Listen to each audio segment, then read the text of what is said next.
Hi, 72daystar, out in the walking vlog.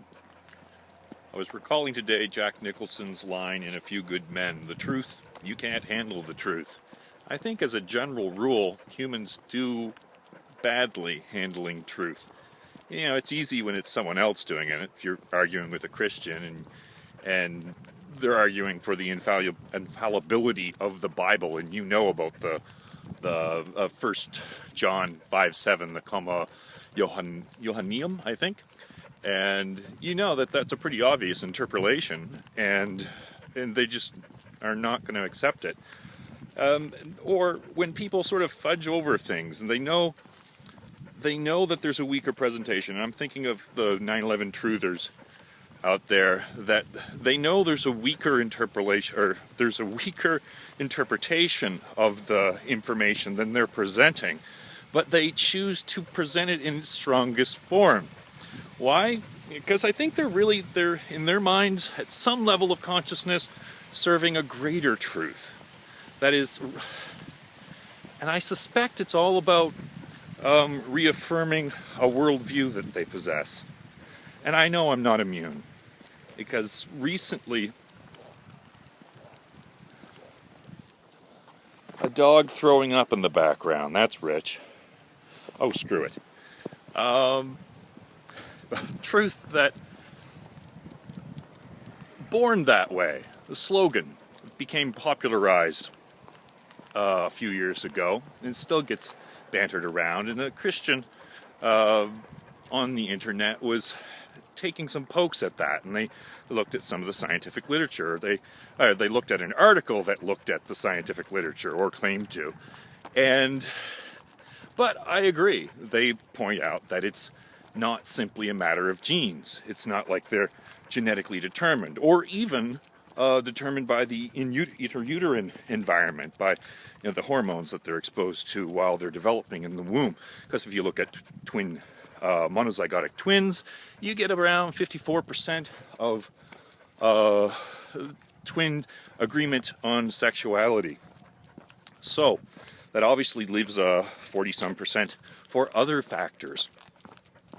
So with that in mind, and yet I see a great benefit, and I think this is our struggle of our time, is including gays, lesbians, bisexuals, and transgenders into our community, and helping people see that we're better off doing so. Expedient in that aim has become the popularity of this slogan, born that way. And I knew from the moment I heard it that it was a bit of an oversimplification at best, and just sort of inaccurate at worst. But we do know from research that people who do tend to believe that sexuality is something that's in our nature, that's something that is beyond our choice. Especially if it was genetic, people tended to be more accepting of homosexuals.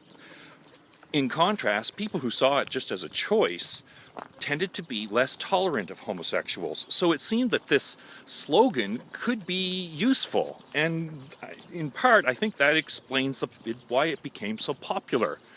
But as much as I'd like to be able to help gays, lesbians, bisexuals, transgenders, I can't help but be bothered by this bit of dishonesty there. I wonder, is it really worth that oversimplification in the long run? Are we being a bit elitist, knowing that it's more complicated than that, and yet perpetuating this inaccurate assessment of the etiology of homosexuality? So those are some of the things that are on my mind. I don't know if I have a final answer, but I just know that when I see Christians doing it, and when I see 9/11 truthers doing it, I take great exception at it.